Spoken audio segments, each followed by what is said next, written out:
Baxın, bizim müəllimimiz Janat Kajamjarov bankrot olur. 720 min ya 750 min səhv eləmirəmsə dollar borcu olur. Və bu gecə gündüz yatmır. Başa düşür ki, bunun əlindən hər şey alınacaq da. Banklərdə, evi bankdə, hər şey bankdə. Bunda uşaqları var axı.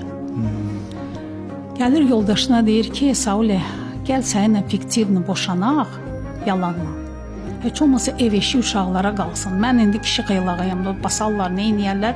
Axır ki, başımı çıxardacam da bir şeydən. Ancaq sən küçədə qalma da. Qadın qayıdır, deyir ki, Ranat, mənə nə bu ev eşik, heç nə lazım deyil, mənə sən lazımsan.